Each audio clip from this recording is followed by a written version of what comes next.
It's very good to be with you. It feels like coming home to St. Therese and Deephaven. You're just beautiful, beautiful people, families, but we'll get into thank yous a little later here. A couple questions for you that have been pertinent in my own spiritual life that I just want to pose to you today. And we'll revisit them at the end, but just kind of meditate in your heart now as I ask these. I think if we took a poll, most people on earth, unless they're crazy, would say, I want to be at peace. I think you would struggle to find someone who would say to you, yeah, not really interested in peace. I like being not at peace, actually. It's insane. No. Everyone would say that. But then if you follow that up with the question, but what is peace? You're going to get a variety of different answers. And so the question I pose to you today, are you at peace in your life? Some areas, yes. Some areas, kinda. Some areas, probably not. What are the reasons that you lose your peace? What robs that from you? And are those reasons good reasons? Everyone would say that they want peace. I think we agree on that. But very few people on earth actually experience this today. If you've been to the airport or the mall, or literally anywhere in a public setting, you can see it on people's faces. There is a deep lack of peace. Either they're externally unsettled, or they're doing something to numb it. But you can see in people's hearts there is this lack of peace. And I'm sure some of us are in that boat. I mean, I'm there in certain areas of my life as well. Well, what I want to pose to us today is peace is like leaning. You know, literally the motion to lean. Peace is leaning. What are you leaning on for your peace? And the truth of it is, if you're leaning on anything other than God, it's going to give out. If you are leaning on anything other than God, it is a crutch. If we make our peace dependent on external circumstances, on political outcomes, well, this is a big one, other people's opinions of me, how other people behave, most of those things are outside of my control. If we're leaning against those things, it might support you for a time, but it's going to give out. The only thing that we can lean on, where we aren't setting ourselves up for failure, is the Lord. That's the source of the peace. Many people make their peace dependent on something that's not dependable. For example, if you remember any of my homilies last year, you know I really like the Vikings. And I just got assigned to St. John Newman in Egan, which is right by the Vikings practice facility. So I look forward to working out with Justin Jefferson and these other men. I just lost my thought. I was like, what am I even talking about? Okay. You know I like the Vikings. Well, in 2009, 2010, that was my 6th grade year. Brett Favre was the quarterback. My peace every Sunday was leaning against the Minnesota Vikings. So for 12 weeks of that year, there was good peace, taking the W. 4 weeks of the regular season, not so much. The peace gave out.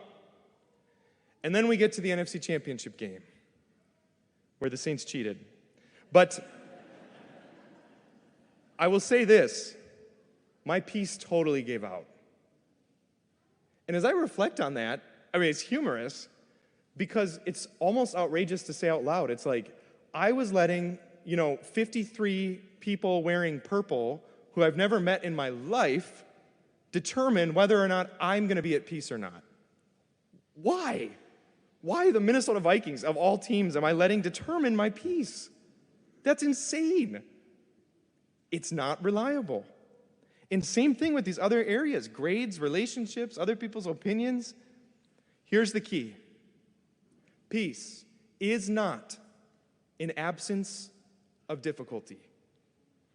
It is not, oh gosh, if that external situation would just change, if that person could just behave themselves, if the Vikings could just take the ring, go J.J. McCarthy. It's not that. That's not peace. Those things are good. But peace is Jesus' presence in the midst of the difficulty. I'm sure everyone in this church is going through something right now. We all have sufferings. We all have things that we carry. And honestly, I'm always really impressed. Like, people carry a lot. And when they open their hearts to you, you realize you're like, how are you so joyful and at peace in the midst of this? And what I've come to the conclusion is this. People are capable of handling a lot of suffering if they know they're not alone. If they think they're alone in their suffering, even the littlest thing is going to break you. But peace, and you can be at peace in the middle of some pretty crazy things. Peace is Jesus in the midst of that suffering. Anything else is trying to depend on something that isn't dependable. This is the gospel today. The disciples, they are dependent, they're leaning on for their peace, the weather. It seems, honestly, their reaction to me would probably be my reaction. It's like, Lord, wake up, what's going on? It's happening. Like, we're in this little boat and we're going to flip. But you can see how Jesus responds. He's like, your peace is not dependent on that. You can feel scared, and you should. You can feel these different things, but the deep peace in the midst of whatever storms come your way is me with you. That is deep peace. Peace is not an absence of a storm. It's Jesus in the middle of a storm. That is why in any situation that we find ourselves in, we can experience peace. And that's a beautiful part of the good news. I want to just conclude here with a little story. I spent time chaplain at the hospital a couple summers ago, and there was this one Friday I would always do a lap in the intensive care unit. And so there was this gentleman there. He was in this room. He's probably 50s. He was there with his wife and his mom, and he was in for a regular kind of checkup. The other rooms were full, so he was in the ICU. And so, as a chaplain, I say hi, can I pray with you? And then afterwards I asked, what else is a chaplain going to ask? Are you a person of faith, or do you believe in the Lord? And he's like, kind of annoyed that I'm even asking. Like, what else do you think I'm going to ask, But he's like, yeah, I was raised Catholic and stuff, but I think religion's great for people that like that. You do you. It's an awesome social construct, and, whatever denomination you want to fall into, if it makes you happy, go for it. I'm like, okay. So I just kind of went on my way. Apparently, so this was the morning, that afternoon, he gets news.